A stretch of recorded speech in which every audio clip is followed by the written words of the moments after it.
안녕하세요. 서울대학교 병원 중환자 진료부에 있는 오승영 교수님을 모시고 중환자 진료 과연 어떤 것인지 설명을 좀 들어보도록 하겠습니다. 내과, 외과, 소아과, 마취통증의학과 이런 다른 과들을 전공하고 전문의를 획득한 이후에 중환자 진료에 큰 뜻이 있어서 중환자 진료 세부 전문의 과정을 또다시 이수한 사람들로 구성된 어벤져스 집단이라고 할 수 있겠습니다. 들어오셔서 보호자분들이 보면은 뭐 이런저런 모니터도 있을 거고 아까 말씀하신 인공호흡기, 뭐 투석기 이런 기계들이 막 돌아가고 있을 텐데 그 기계들 잠깐 설명해 주실 수 있나요? 인공호흡기나 투석기 이런 것들은 쉽게 생각하면 우리 몸에 있는 장기가 해야 되는 일을 대신 해주는 임시 도구라고 생각하시면 됩니다. 숨을 제대로 못 쉬거나 숨 쉬는 게 힘들거나 산소가 많이 필요한 경우에는 인공호흡기라는 기계를 연결하면 폐가 해야 되는 일을 폐가 자기 기능을 다 잘 할 수 있게 될 때까지 인공호흡기가 대신 해줄 수 있게 되고요. 그리고 소변이 갑자기 안 나오거나 산, 염기, 균형이 잘 안 맞는 경우, 신장이 콩팥이 본인의 일을 잘 못하는 경우에는 일시적으로 인공투석기가 그 일을 대체해 줄 수가 있습니다. 이렇게 들어가면 잘 모르겠습니다. 한번 직접 가서 설명해 주실 수 있을까요? 네, 가시죠. 네. 오승영 교수가 일하고 있는 외과계 중환자실로 직접 한번 찾아가 보도록 하겠습니다. 여기가 외과계 중환자실이고요. 손 위생을 하고 들어가서 데일리로 하고. 교수님 안녕하세요. 안녕하세요. 안녕하세요. 여기가 외과계 중환자실 맞죠? 네, 여기 외과계 중환자실입니다. 무슨 일을 하는 곳인가요? 여기 병동에서 보기 조금 불안한 그런 환자들 클로즈 모니터링을 하기도 하고, 그리고 갑작스럽게 안 좋아졌던 환자들의 위기를 넘겨서 안정적으로 만들어내면 다시 병동으로 보내드리는 위기 관리되는 정도의 역할을 하고 있다고 보시면 되겠습니다. 일반 병실과 상당히 많이 다를 걸로 생각이 되는데 몇 가지 차이점과 그리고 직접 한번 보여주실 수 있을까요? 보여드리기가 추하지만 제가 일하는 곳은 보여드리도록 하겠습니다.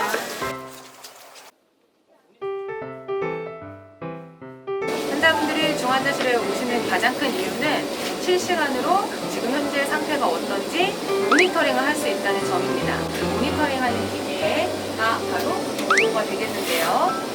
의학 드라마에 많이 나오는 장면 중에 하나입니다. 네, 위에 나오고 있는 이 초록색 숫자는 지금 심장이 1분에 몇 번 뛰고 있는지를 알려주는 숫자입니다.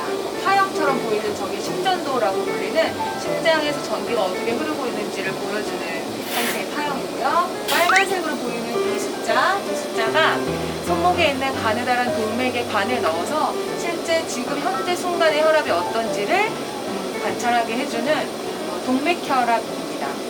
이 동맥혈압 같은 경우는 이 카테터가 갑자기 빠지거나 하면 실제로 동맥에서 피가 많이 날 수 있기 때문에 실시간 감시가 어려운 일반 병동에서는 모니터링을 할 수 없는 수치이고, 보통 이 수치의 모니터링이 필요하신 분들이 중환자실에 많이 입실하시게 됩니다. 이 아래쪽에 보이는 노란색 숫자는 지금 현재 환자가 1분당 몇 번의 숨을 쉬고 있는지, 호흡을 얼마나 하고 있는지를 보여주고 있는 수치이고요. 이 아래쪽에 보이는 파란색 숫자가 환자분의 지금 현재 산소 포화도, 저희가 일반적으로 환자한테 설명할 때는 좀 쉬운 말로 산소 점수라고 하는데 99%는 거의 정상에 가까운 수치입니다. 이 아래 보이는 하얀색 수치가 이제 일반적으로 병원이나 병동에서 비침습적인 방법으로 재는 혈압입니다.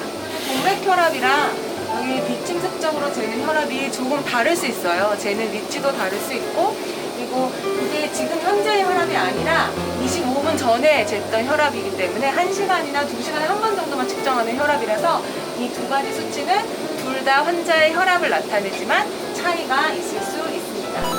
자, 여기 나오는 이런 화면이 이제 드라마나 영화에서 상태가 위급한 환자를 보여주기 위한 그 방법으로 많이 등장하는 화면인데, 실제 드라마나 영화를 자세히 보면 이 동맥혈 수치는 안 나오는 걸 알 수 있습니다. 얘는 실제로 환자가 아닌 배우에게 삽입하기는 조금 위험한 장치이기 때문에 이거를 빼고 이 나머지 수치들만 기록되는 것을 확인할 수가 있습니다. 저 모니터링 말고 중환자실에 입실하게 되는 또 다른 중요한 이유가 바로 이 인공호흡기인데요. 연세가 많이 드셨거나 아니면 여러 폐렴이 있거나 다른 여러 가지 이유로 혼자서 자가호흡을 유지하시기 어려운 분들의 경우에 중환자실에 내려와서 인공호흡기를 적용하게 됩니다. 네! 네. 그렇군요.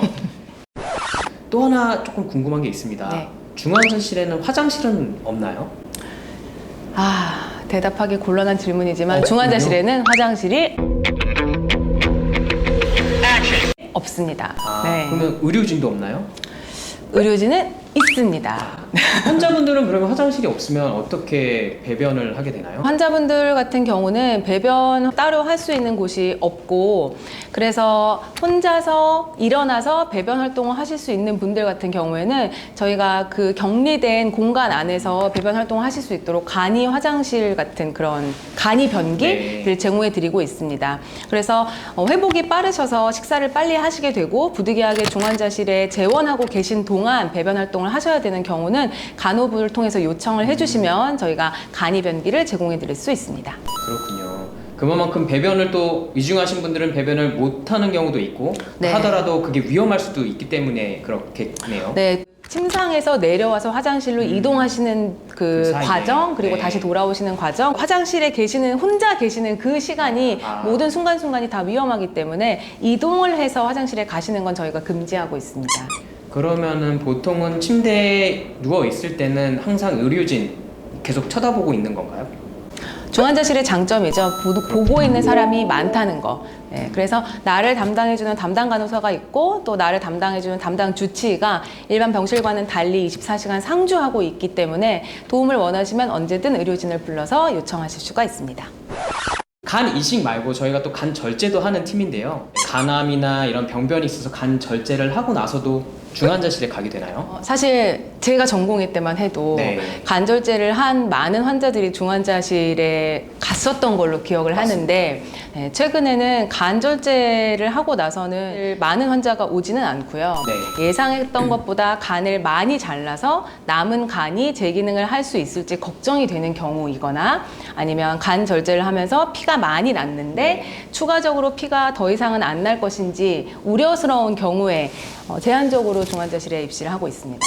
그러면 곳에 몇 년 새 그만큼 또 발전을 많이 했다는 뜻이네요. 네, 그런가 봐요, 정말. 수술 기술이나 이런 것들이 많이 발전을 하고 준비도 또 더욱 철저하게 하고 있어서 네. 간절제를 하고 나서 오시는 분들은 거의 없습니다. 아, 그렇군요. 그러면 간절제하는 환자분들은 크게 뭐 중환자실의 불안감 혹은 거기에 대한 두려움을 가지실 필요는 없겠네요. 네, 그렇죠. 이렇게 많은 정보 알려주셔서 감사하고요. 그리고 워낙 바쁘신데도 이렇게 귀중한 발걸음 해주셔서 진심으로 다시 한번 감사드립니다. 네, 초대해 주셔서 감사합니다. 마지막으로 꼭 하셔야 되는 게 있습니다. 뭐죠? 좋아요, 구독 꾹꾹 눌러주세요.